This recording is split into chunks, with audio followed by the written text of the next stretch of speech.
Damas y caballeros, como cada semana, enorme placer saludarles. Bienvenidos a esta mesa de análisis político, derecho de réplica. Los panelistas Alejandro Sánchez Mezquita y Daniel Barquet. Alex, ¿cómo estás? Buenas noches. Muy buenas noches, Daniel, Tony. Buenas noches. Queridísimo Daniel. Muy buenas noches. Un gusto como siempre, Alex, Tony. Amable auditorio, muchas gracias. Igualmente un placer saludarles. Bueno, pues un tema que podría ser tal vez viejo, pero creo que vale la pena platicarlo contigo, Alejandro, contigo, Daniel, es ¿quién ganó la pelea de Alejandro Moreno y Gerardo Noroña? Porque, pues, finalmente es como que la pregunta que hoy se hace, como si se tratara de un encuentro de box donde alguien gana o alguien pierde. Si los senadores discuten sus ideas a golpes, pues entonces yo me pregunto, Alejandro, Daniel, ¿para qué necesitamos entonces un Congreso? ¿Qué va a pasar ahora si otro senador dice algo que no le agrade a otro legislador? ¿Terminarán a golpes? ¿Se agarrarán a insultos? Estos dos, y perdón por la palabra, pero yo los califico como gamberros, tanto Alejandro Moreno como Noroña, hoy son los que hacen leyes para protegernos de la violencia, y eso nos debería de preocupar. La pregunta esta noche es, ¿se está legitimando la violencia? Alex, ¿qué opinas? Creo que planteaste dos interrogantes, Tony. La primera, ¿quién gana y quién pierde? ¿Quién gana? Nadie. ¿Quién pierde? El pueblo. Eso es lo que creo, porque tenemos senadores o legisladores de altura o de gran altura, como el señor Alejandro Moreno, Alito, y el señor Noroña, que no pueden estar protagonizando este tipo de espectáculos gamberriles o de este tipo, que le dan una imagen a nuestro país tremendamente. La segunda interrogante, y me parece muy bien tu planteamiento, Tony, porque ¿qué clase de legisladores son los que tenemos? Son ellos los que están realizando las leyes que tú, que yo, que ustedes cumplimos y que se tienen que hacer cumplir. Entonces, me parece un acto de vergüenza ese espectáculo. Toda la nota del país, toda la nota de todo lo que veíamos se enfrascó solamente en este acto de agresión. Hoy vemos a un senador Noroña con guardias que le otorgó la Fiscalía General de la República. ¿Por qué? ¿Por qué? ¿Por qué? Me pregunto. Simplemente por esa bofetada, ahora tiene miedo de Alito. Alito responde con estas declaraciones diciendo que es un collón, es un llorón, que lloriquea. Ese tipo de legisladores no podemos tener. Eso no puede estar siendo la imagen de nuestro poder legislativo a nivel internacional y a nivel nacional.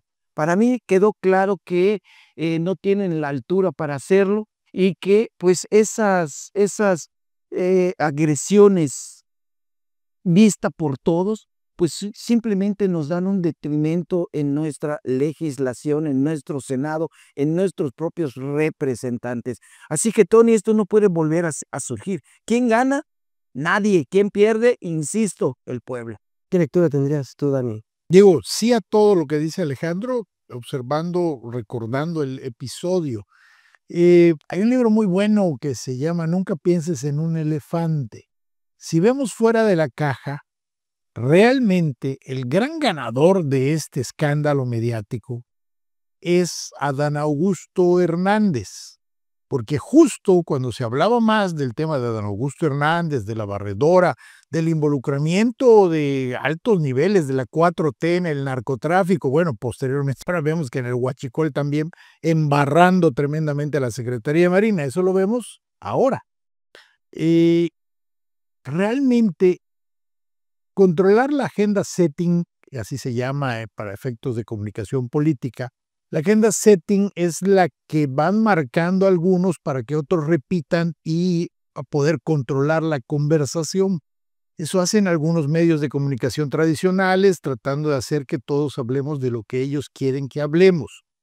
Justo cuando más se estaba hablando de Adán Augusto Hernández y de todos estos poderes, esta confrontación entre la 4T de Andrés Manuel y la 4T de Claudia Sheinbaum, que aunque parecen lo mismo, hay sus diferencias, pues resulta que aparece este incidente que controla completamente la agenda setting y todo el país está hablando de dos gamberros, es cierto, como lo dice Alejandro, que de alguna manera se olvidan del recinto legislativo con diferentes matices, váyale usted a quien le quiera ir, está en su derecho, pero al final controlan la conversación y hacen que dejemos de ver varias cosas. Entonces, en ese contexto, ¿quién gana? ¿Quién gana? El que estaba en el ojo del huracán, que estaba en entredicho en ese momento. ¿Y quién pierde? Sí, definitivamente pierde el pueblo de México. Nosotros perdemos, porque nos perdemos la oportunidad de conocer otro tipo de temas. Pero también pierde la presidenta Claudia Sheinbaum, porque justo le controlan la agenda setting cuando faltaba una semana para su primer informe de gobierno. No sé si se recordarán ustedes esa escena de cuando el presidente Trump amenazaba a México con cobrarle aranceles. La presidenta hace un llamado a toda la República desde el corazón de la patria, desde el Zócalo capitalino. Y mientras ella está dando el discurso, abajo están tomándose selfies y viviéndola muy feliz, festejando a Andrés López Beltrán. Cuando se baja la presidenta, recordarán ustedes esa imagen, ellos siguen en su fiesta, se olvidan de que la principal, la voz principal, el motivo por el que fueron, era la presidenta de la República y no les importó a la cúpula de la 4T, donde están, pues todos, pónganle usted el nombre que quieran, estaban allá con el hijo del expresidente. Cuando pasa a Claudia Sheinbaum incluso ya ni lo saluda porque ve que le ignoran. Algunos se voltean y la tratan de alcanzar. No sé si se acuerda usted de esa imagen. Si no, recuérdela bien, porque es lo que volvimos a ver. Justo cuando desde la máxima tribuna del país la presidenta necesitaba o requería el apoyo de la Cámara de Senadores, de la Cámara de Diputados, justo en ese momento el señor Fernández Noroña, quien, hay que decirlo, es cuadro de López Obrador incluso le condiciona: te puedo dar la presidencia de la mesa directiva del Senado de la República, pero tienes que renunciar al PT. Y el tipo renuncia al PT, que ya lo llaman traidor por allá, y se brinca a Morena. Y entonces todo este show está encaminado a tratar de rescatar a un cuadro distinguido de Andrés Manuel López Obrador, como es Adán Augusto Hernández, quien fue su secretario de Gobernación, que fue el gobernador de Tabasco, donde tuvo de jefe de la policía precisamente al presunto líder, según la Interpol, de este cártel de la Barredora. Entonces tienes todo un cuadro ahí donde ellos siguen jugando su juego, como también lo hacía el PRI, como también lo hacía el PAN, igualito, y entonces no hay ningún cambio. ¿Por qué? Porque son los mismos. Lo hemos dicho hasta el cansancio. Entonces, ¿quién pierde? Sí, perdemos todos, lamentablemente, pero también pierde la presidenta de la República. Y sí, y yo veo ese análisis también, Daniel, porque varios escritores, analistas, lo veían también como un distractor, como bien señalas. ¿Por qué? Porque hay temas, no solamente lo de Adán Augusto, sino también pues los problemas de violencia que se están generando en el país, los problemas de la economía, los problemas de los aranceles. En todos estos temas nacionales e internacionales que afectan a nuestro país, un tema como es la mancha negra de los golpes en el Senado, pues desvirtúan toda la atención hacia el Senado. Y eso es una teoría muy interesante porque realmente de que funcionó, funcionó. Porque ya entonces como distractor nos enfocamos en un tema que no tiene nada tiene todo lo espectacular y mediático para olvidarnos de esos temas. Así que si fue un distractor, funcionó, y si no fue un distractor o haya sido un distractor, qué lamentable que tengamos escenas en nuestra máxima tribuna legislativa. Sí, insisto, lamentable que ocurra en vísperas del primer informe de gobierno de la presidenta Claudia Sheinbaum. ¿Por qué digo esto? Porque para algunos, los aplaudidores de don Andrés Manuel López Obrador, que están en su derecho de hacerlo, para ellos fue su séptimo informe de gobierno, porque siguen insistiendo en creer o hacer creer que la presidenta fue impuesta o está al servicio de Andrés Manuel López Obrador, cuando la realidad es que la propia señora ha tratado de desmarcarse. Tan es así que precisamente después aparecen muchos videos, muchas cosas en torno a Fernández Noroña, y empieza a salir información. Toda esa información sale de dentro del propio gobierno. Digo, fue el gobierno el que dijo que en el sexenio de Andrés Manuel López Obrador solo se creció el 0.83%, menos de un punto de crecimiento en 6 años, similar a lo que tuvo Miguel de la Madrid por allá del 82 al 88. Entonces, estamos hablando de las diferencias. La señora trata de marcar su distancia y los Fernández de Oroña, los Adán Augusto, los Montiel y los mismos de siempre, que además venían de otros partidos, pues son los que están tratando de mantener esta idea de que son 7 años de Andrés Manuel López Obrador. Perfecto, pues vamos a hacer una pausa comercial. Regresamos para platicar de otro tema esta noche a través de esta mesa de análisis político. Volvemos.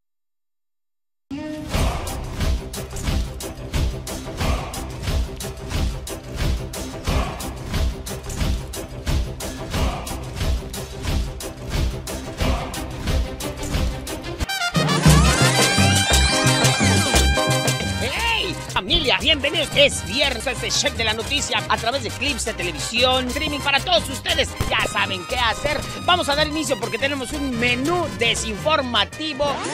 Y les voy a mostrar aquí cómo ¿qué es un estadio? ¿Qué es esta madre? ¿Qué estamos haciendo acá? Ay, si me ensartas placa, ay, voy a parecer así una aceituna en un palillo de dientes. Ay, sí, ay, mira nada más, por Dios. Y soy barrendero, me gusta limpiar, ¿qué hago con...? Macta te espera todos los fines de semana con lo más gracioso de Yucatán y el mundo. No te lo pierdas, todos los viernes a través de la señal de Grupo Eclipse.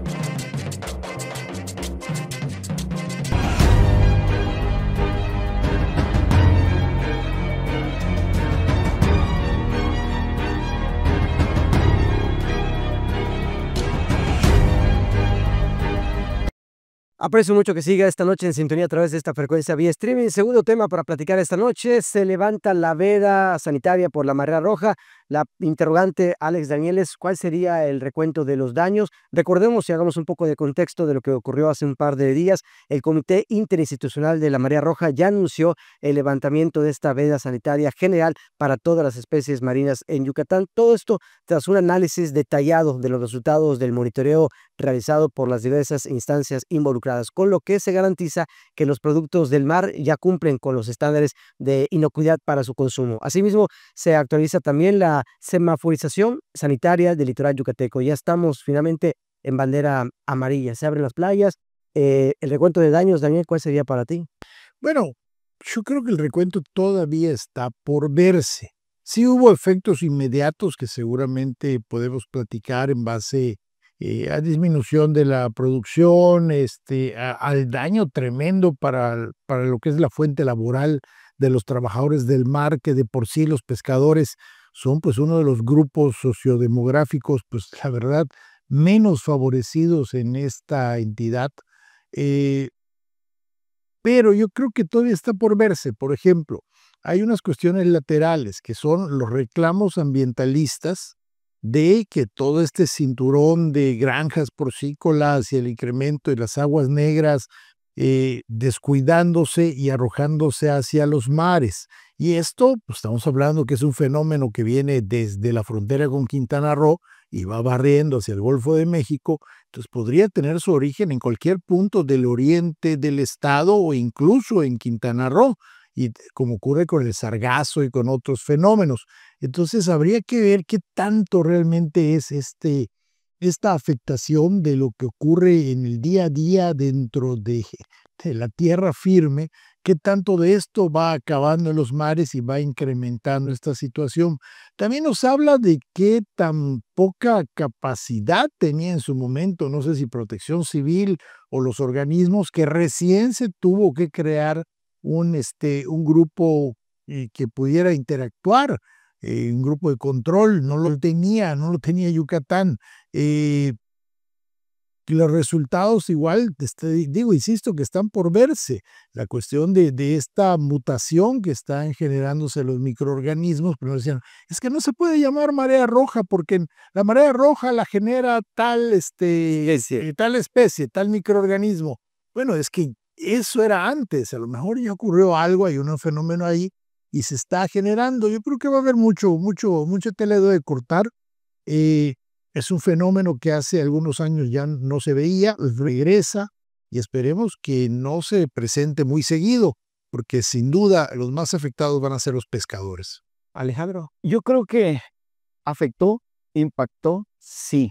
Cuantificarlo todavía yo creo y va a ser muy difícil hacerlo porque una marea roja desde el nombre impacta. 2, en la mente de la gente lo primero que hace es no consumir el marisco.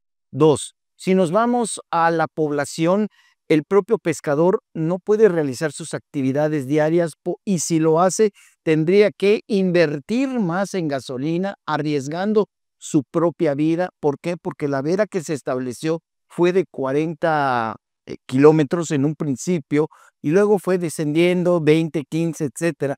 Pero en una primera instancia, recorrer 40 kilómetros hacia mar adentro significaban esos 2 puntos. Riesgo a tu vida y mayor economía por insumos. Esto generó también pues una afectación para los pescadores. Luego tenemos a los restaurantes. Los restaurantes no tenían gente. El mal olor en la zona turística. Los operadores de tour, también fueron afectados. Pero no solamente eso, sino el daño colateral, Tony, Dani, yo creo que también significó para los restaurantes en Mérida y en otros municipios donde pues hay marea roja de donde se extrae el producto, entonces no voy a ir a este restaurante de mariscos porque puede ser de la zona afectada. Eso es lo que conlleva un impacto en el nombre. ¿Qué es lo que han querido las autoridades? Insistimos en cambiarle el nombre, porque no es lo mismo el mismo impacto entre marea roja al florecimiento algal nocivo, que es lo que dicen las autoridades. 2, ¿fue nocivo? Sí. ¿Se actuó a tiempo? Sí. Esto afectó también a todo un sistema porque ocurre en el verano, en las vacaciones de temporada de julio y agosto, donde miles de vacacionistas se van a las áreas de progreso y afectó entre lo que fue Chicxulub hasta lo que fue Celestún. ¿Qué decían los de Celestún? No, aquí no me llegó. Es cierto, veíamos playas bonitas, el mar bonito, pero con una afectación de toxinas o de microorganismos, que es lo que conlleva la marea roja.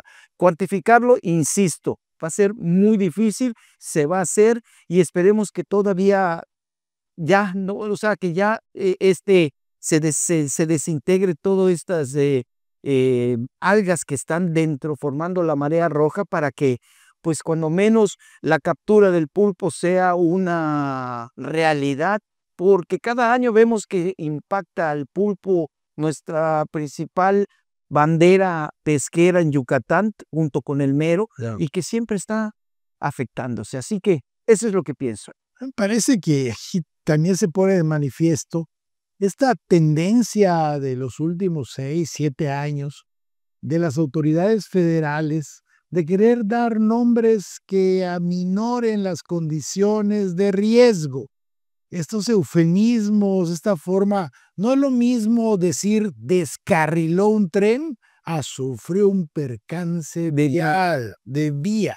Bueno, descarrilar es cuando ya no estás en el carril. Bueno, sí, vimos cómo estaba la rueda, por así llamarlo, fuera y al aire, pero ellos dicen que no fue.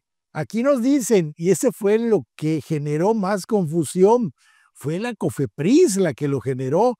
Es marea roja, pero no es marea roja, parece marea roja, huele a marea roja, pero no le vamos a llamar marea roja, sino florecimiento algar nocivo. FAN. Entonces empiezan estos cambios de nombre, o sea, parece, pero no es, ¿no? Va a ser como lo del Chavo del Ocho, ¿no?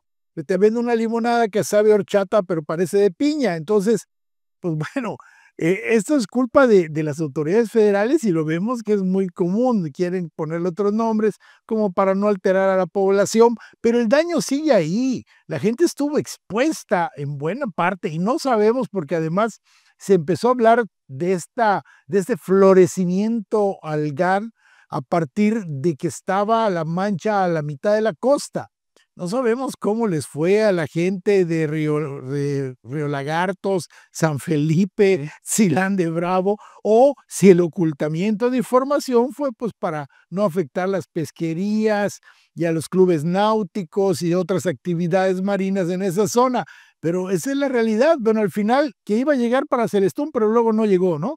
Levantan las banderas porque era bandera amarilla, pero no es amarilla, roja no vamos a poner. Entonces, ese tipo de cosas, señores, yo creo que pues quedaron ustedes al descubierto, las autoridades federales que participaron en esto y que dieron las indicaciones para ir cambiándole de nombre a algo que toda la población, todos los pescadores, todos los habitantes de la costa le llamaban igual, marea roja, punto. Claro.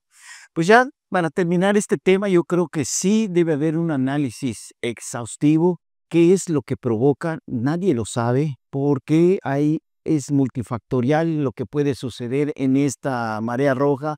Tampoco es continuo. En 2022 fue la última marea roja y de allá nos retrocedemos. Los últimos 25 años han registrado 4 mareas rojas, la más intensa de hace 3 años. Pero bueno, lo cierto es que hay un impacto, sí, un impacto económico, de imagen.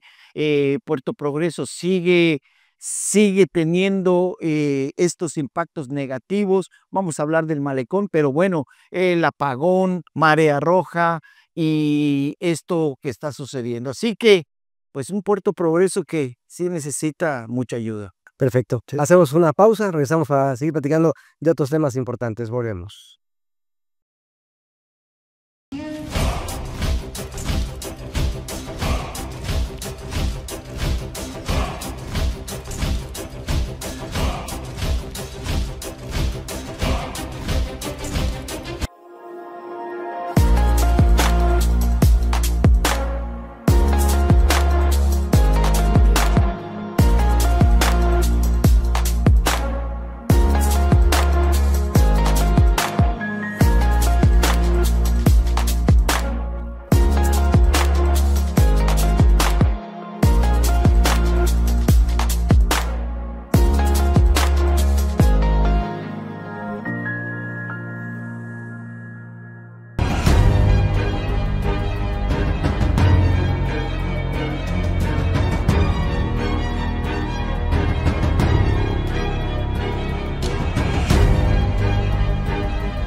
Continuamos esta noche con esta mesa de análisis. Tercer tema y último con el que vamos a cerrar. Hablemos de un problema mayúsculo. La erosión costera en Yucatán ya está afectando a la fauna marina y al turismo de Puerto Progreso. Hablamos desde Chicxulub hasta Telchac, que han perdido aproximadamente entre 20 y 100 metros de playa en esta zona que ya es una zona crítica, donde antes había arena, ahora solo quedan rocas, escombros, todo esto afectando viviendas, sí, turismo también y la pesca. La costa yucateca hoy está enfrentando una, llamemos, o yo me atrevo a calificar como una alarmante erosión que afecta ya no solo al turismo, sino también a la fauna marina. Las playas cada vez más reducidas se están presentando una franja de arena mínima o nula en algunos puntos claves, como por ejemplo Puerto Chilem, Chicxulub y el malecón de Puerto Progreso, lo que ha encendido, por supuesto, esta tal vez alertas entre habitantes y visitantes en un área donde se ubican, por ejemplo, las letras turísticas que ha sido hoy con un daño evidente. Alejandro, tú has podido constatar incluso esta parte de la erosión. Vaya, lo que se ve es alarmante porque estamos acostumbrados a que había playa normalmente. Así es, yo creo que si nos remontamos en un tiempo, no sé, estamos hablando de unos 50 años, Tony, cuando el malecón, cuando el muelle de Puerto Progreso estaba normal, pues las casas que están desde el lado de Chubunat, Chichelem, hacia Cizal, pues empezaron a enfrentar una erosión donde el mar empezó a avanzar hacia la playa y cada vez era menos. Por eso se empezaron a hacer esos espolones que le cambiaron un rostro, pues, para mi perspectiva, horrible, porque le daban un cambio total a ese paraíso que teníamos. Hoy estamos enfrentando esta erosión, Tony, con algo que me llama mucho la atención. Está afectando el malecón de Puerto Progreso. Estamos hablando de que fue construido en 1929, tiene 1 kilómetro el malecón de las letras hacia lo que es el muelle de altura. En algunos puntos ya no tiene nada, cuando antes tenía hasta 100 metros, hasta 80, nos decían los lugareños, nos decían que se podía jugar fútbol y todos conocíamos que había que caminar un buen tramo para llegar al mar desde la barda turística del malecón. Hoy vemos estas palmeras que se están cayendo, la autoridad municipal no está haciendo nada, hay un riesgo tremendo de que alguien pueda lesionarse, porque las palmeras que ya cayeron las quitaron, sí, pero las palmeras que quedan están en raíz, ya está de raíz. Ese espolón que apareció, esas piedras que también apareció y que luego hubo un conflicto entre el ayuntamiento y la federación. Decía el presidente municipal, Eric Crijani, que no podía mover las piedras que porque es una zona federal y que tenía que pedir permiso a la Semarnat. Primero es la gente y luego el conflicto entre autoridad municipal y la autoridad federal. Y luego el riesgo. Una cinta amarilla no te va a subsanar el problema de la palmera que está a punto de caer. Ya no hay playas. ¿Están los guardavidas? Sí, pero ya no hay playas. Bueno, eso es un tema político. Lo que me llama mucho la atención, Tony, es qué lo está causando. ¿Qué pasa ahí? Los investigadores se atreven a decir que son obras del puerto de altura. Hay otros analistas que dicen que están sacrificando al turismo por la industria. Entonces, pero no hay una causa específica de lo que está ocurriendo. El Cinvestav ha dado sus propios análisis de que la erosión avanza a razón de 4, 5, hasta de 10 centímetros hasta 1 metro por año. ¿Por qué? Porque hay factores como el descongelamiento de los polos, etcétera, cosas mucho más técnicas. Pero aquí está pasando algo muy extraño realmente. Se está comiendo la playa de lo que es la insignia turística de Puerto Progreso, su malecón. ¿Cuándo hemos visto esto? Recuerdo 1989 con el huracán Gilberto, en 2002 con Isidoro, recientemente con Milton, porque estábamos allá y el agua prácticamente la ola rompía con la barda del malecón, ahorita en noviembre de 2024. Ya. Pero fuera de estos fenómenos extraordinarios como son los huracanes, pues está pasando este fenómeno de erosión que tendríamos que saber cuál es la verdadera causa, pues para evitarla. ¿Qué opinas, Daniel? Historias. Progreso está pagando el precio de su falta de planeación. Sí. Y no vamos a remontarnos. Si hablabas y citabas la inauguración del Malecón de Progreso. El Malecón de Progreso surge por una idea del tercer gobernador socialista, que ya no tenía nada de socialista, Álvaro Torre Díaz. El señor crea la carretera Mérida-Progreso para que pudiera cruzar los vehículos de la gente allegada. Hay que recordar que ellos habían sido los grandes desarrolladores inmobiliarios de lo que hoy es la Colonia México. Entonces era un grupo empresarial, la mafia inmobiliaria de su época, que pues como tenían vehículos, que también eran escasos en esa época, no había una carretera para llegar a Progreso. Y además, copiando modelos, deciden tener la casa de playa, la casa de veraneo del gobernador, en lo que es el Malecón de Progreso. Hoy esa cuadra está ahí un proyecto de hacer una torre y hay otros comercios. Bueno, esa es la historia de Progreso. Cuando Michelle Friedman hablaba de que a Progreso habría que girarlo todo y volverlo a hacer, muchas voces pegaron el grito al cielo. Quizá el planteamiento era incorrecto. Quizá lo que quiso decir Michelle Friedman, secretaria de Fomento Turístico, es que había que reorganizar toda la planeación, porque Progreso nunca fue pensado como un sitio para el turismo, fue pensado para un sitio de descanso de las grandes familias adineradas de Mérida que querían tener su casa en la playa, y entonces se crea el Malecón de Progreso. Pero eso es historias. Otra historia es la creación del muelle de Progreso. En Progreso hubo muchos muelles, pero el primero, el más largo, es el de Arcos, y se trae una empresa europea para realizarlo. En tiempos de Cervera Pacheco, para los que dicen Hay teorías en torno a la creación de estos espigones. Si usted ha visto un espigón, estos espolones que se ponen entre palos y piedras, lo que ocurre es que por un lado hace vaciante y por el otro hace acumulación de tierra. Mucha gente lo pone para intentar salvar su patrimonio o lo que creen es su patrimonio. En realidad están tratando de salvar la zona federal marítimo y terrestre, que esa le pertenece al país. Pero bueno, esa es otra historia. Claro. Entonces, cuando se hace el muelle, se hacen los arcos, y esto permite las mareas. Cuando a Víctor Cervera Pacheco se le ocurre hacer esta obra, sí, necesaria tal vez para el tema económico y de crecimiento del Estado, de la industria del Estado, lo que hacen es un regreso a la época de los picapiedra, y empiezan a tirar piedras al mar y a amontonar piedras. Hasta la fecha se sigue haciendo porque la erosión también se ha comido parte del puerto de altura. Eso tratan de no decirlo, ni la Guardia Nacional, ni la Cipona, y todos hablan y no dicen lo que está pasando. Hace 2 años se caían trailers o se abrían los huecos, había socavones y los trailers quedaban en riesgo. Bueno, esa es una historia. Crearon un mega espigón y hoy estamos viendo las consecuencias. Otra historia, la historia de se están comiendo las casas.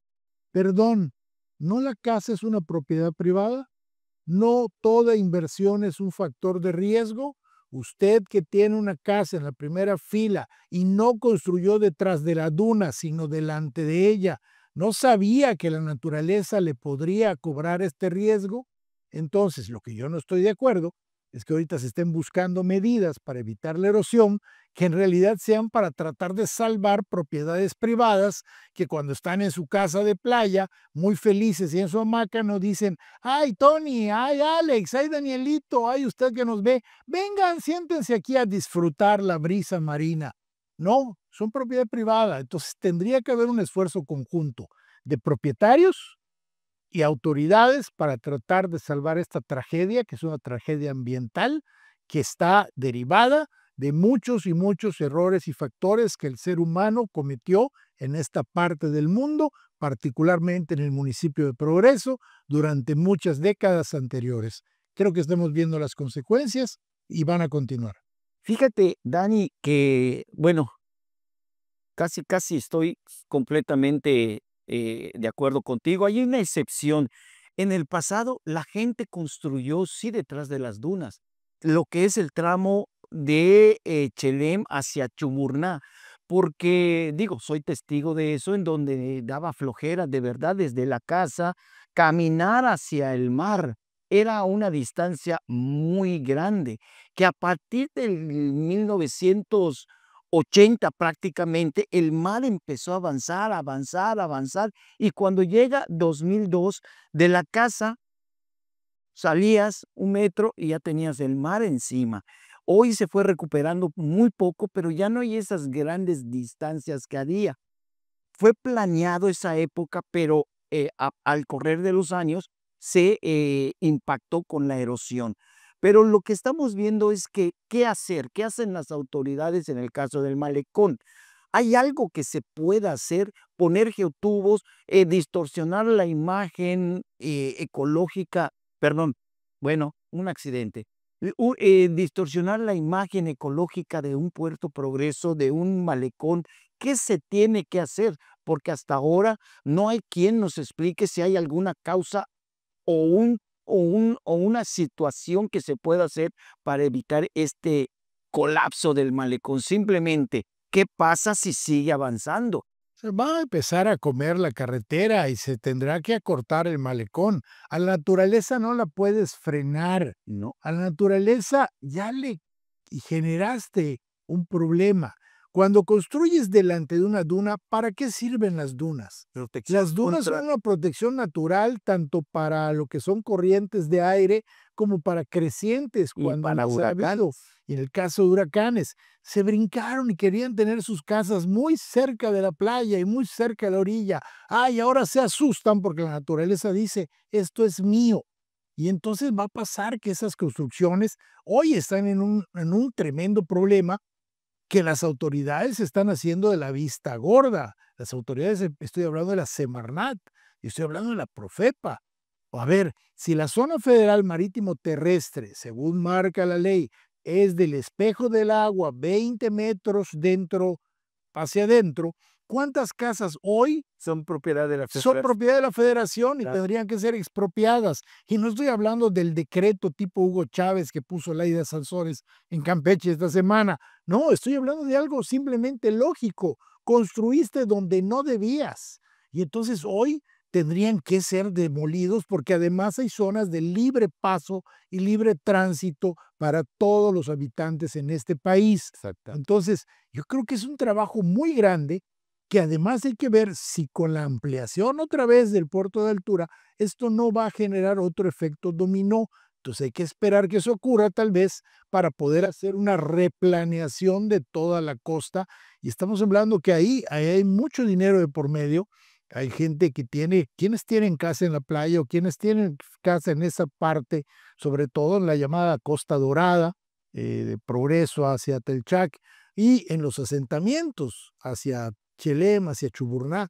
Entonces está por verse todavía. Yo creo que la naturaleza va a seguir cobrando, porque siempre va a haber crecientes, siempre va a haber fenómenos de mar de fondo, siempre va a haber mareas altas. Entonces esto, vamos a ver qué va a pasar. El próximo huracán, antes me acuerdo que era motivo de fiesta en Progreso, cuando decías, oye, ya creció el agua y pegó en la barda del malecón. Bueno, con el huracán Gilberto la barda se cayó. Luego se hicieron varias versiones de la barda a beneficio o intereses de los gobernantes en turno y de los gastos que querían hacer en obra pública para obtener financiamiento. Hacia el malecón internacional, muchas de las casas que están en la primera fila dentro de la calle Todavía están lejos. están muy lejos, pero estamos hablando que fueron terrenos ganados al mar. No estaban allá. Fueron entre los gobiernos de Ivonne Ortega y de Mauricio Vila Dosal, que esa franja fue creciendo poblacionalmente y en zonas de comercios, en lugares que no había casas. Se generaron los terrenos. No te extrañe hoy, bueno, hubo un exalcalde que estuvo a 10 minutos de apropiarse del Playón Oriente, hoy Malecón Internacional, porque su interés era no reclamar la zona federal marítimo terrestre para que la pueda reclamar un particular y entonces pudieran disponer de ella. Entonces no te extrañe que hay gente que ya está diciendo, bueno, y si crece el litoral de esta zona, pues va a generarse algunas franjas que vamos a poder lotificar. Es muy parecido a lo que vimos en Celestún. En Celestún creció tanto el playón que empezaron a poner construcciones delante del frente de la guarnición de la Secretaría de Marina, que la Secretaría de Marina necesitaba una salida al mar. Bueno, ese fue parte del problema que señalan ahora de que hay una mafia en Celestún con los terrenos. En Cisal es la misma historia.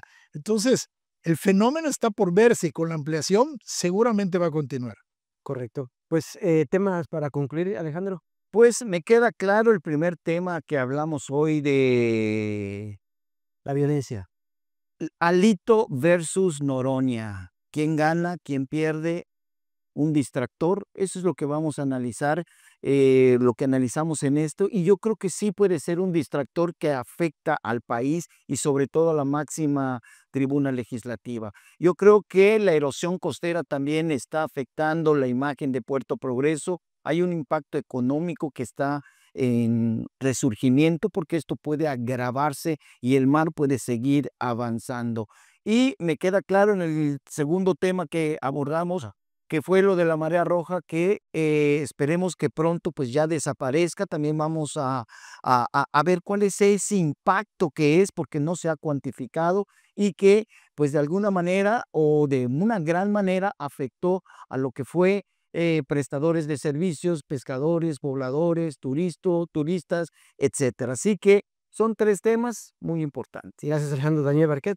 Bueno, para empezar, ¿no? Alito y Noroña trabajando en favor de Adán Augusto. Muy interesante el distractor que afectó definitivamente la agenda setting, el control de la información, a una semana del primer informe de Claudia Sheinbaum. ¿Cumplieron su cometido? Sí, seguro. Entonces solo pareciera que tanto Noroña como Alito trabajaron en favor del grupo de Andrés Manuel López Obrador, que mantiene esta pugna que todavía siguen enfrentando a la actual presidenta de la República. La marea roja, que no fue marea roja, que parecía marea roja, yo creo que exhibe sobre todo a la COFEPRIS federal y la falta de determinación para tomar medidas inmediatas y la pronta reacción por parte del gobierno del estado para tratar de poner orden dentro de esta situación que nadie se quiere hacer cargo. Y hay que recordar que la Semarnat es tan contradictoria, por ejemplo, que por un lado no llama ecocidio a todo lo generado por el Tren Maya y por el otro inicia una guerra contra los menonitas que también hicieron lo mismo que el Tren a menor escala por tener unos terrenos. Entonces, entre estas dos pesas y dos medidas, pues no nos extrañe que la marea roja no era marea roja, parecía marea roja, pero le llamamos formación algar, florecimiento algar nocivo. Ok. Y por el otro lado, la erosión, insistimos, vamos a seguir viendo los efectos, porque esto es producto de una mala planeación histórica. Nos remontamos al principio del siglo XX, donde, pues bueno, la gente del recurso, la gente del dinero, las mafias inmobiliarias de su momento son las que sacaron provecho y ahorita quieren que todo el mundo pague por lo que la naturaleza les está cobrando. Perfecto. Gracias, Alejandro, por estar esta noche. Muy buenas noches a ustedes, sobre todo a ustedes. Daniel, como siempre. Muy buenas noches, un gusto como siempre. Gracias a usted por habernos acompañado. Pase buenas noches, descanse. La próxima semana una cita a través de esta frecuencia de grupoeclipse.com.mx. Hasta entonces.